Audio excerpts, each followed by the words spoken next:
2025 के बोर्ड्स में qualitative properties से आए थे 2 सवाल। तो इसका मतलब ये टॉपिक बहुत ज्यादा इंपॉर्टेंट है। आज ही हमारा डे 8 120 डे वीडियो सीरीज का मैं शिवम पंचोला अपने 10 साल के एक्सपीरियंस को आपके साथ शेयर करने जा रहा हूं ताकि आपके एकेडमिक्स स्ट्रांग हो सके केमिस्ट्री के टुवर्ड्स। तो आज बात करते हैं क्वालिटेटिव प्रॉपर्टीज की। तो क्वालिटेटिव प्रॉपर्टीज बेसिकली डिपेंड करती है अमाउंट ऑफ सॉल्यूट पे, irrespective of the nature of solute. जी हाँ, किस अमाउंट में हम लोग सॉल्यूट का इस्तेमाल कर रहे हैं सॉल्वेंट के अंदर, जिसकी वजह से उसके boiling point, freezing point, vapour pressure में फर्क आता है, उस प्रॉपर्टीज को ही हम लोग क्वालिटेटिव प्रॉपर्टीज कहते हैं। अब आपका सॉलिड वोलेटाइल भी हो सकता है, नॉन वोलेटाइल भी हो सकता है, पर हमें उससे मतलब नहीं होता है। हमें मतलब होता है सिर्फ और सिर्फ उसकी क्वांटिटी से। तो अगर क्वांटिटी के हिसाब से बात की जाए तो हम अपने एनसीईआरटी के हिसाब से नॉन वोलेटाइल सॉल्यूट को ऐड करते हैं सॉल्वेंट के अंदर।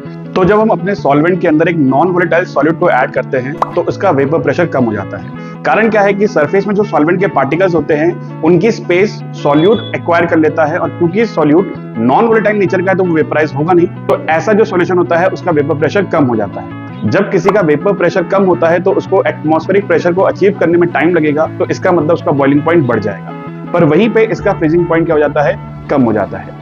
अब अगर हम बोर्ड के पर्सपेक्टिव से बात करें, 2025 के बोर्ड में जो क्वेश्चन आया था वो इसके साथ और वेंटो फैक्टर को लिंक करके आया था कि आपके अगर हमारे पास मॉलिक्यूल के अंदर KCl है, यूरिया है या CaCl2 है, तो इन तीनों में से ज्यादा इफेक्ट क्वालिटेटिव प्रॉपर्टीज में कौन लेके आएगा। तो इसका सिंपल सा जवाब डिपेंड करता है number of particles of solute पे। क्योंकि अगर हम KCl को डिसोसिएट करेंगे, क्योंकि वो इलेक्ट्रोलाइट है, तो वो 2 पार्ट में डिसोसिएट होगा, K पॉजिटिव और Cl negative, that mean 2 moles.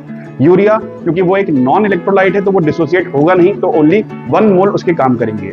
But CaCl2 that is calcium dichloride को जब हम डिसोसिएट करेंगे तो वो Ca2 positive plus 2Cl negative में डिसोसिएट होगा और हमारे पास 3 आयंस बन जाएंगे, दैट इज 3 पार्टिकल उसमें इफेक्ट करेंगे।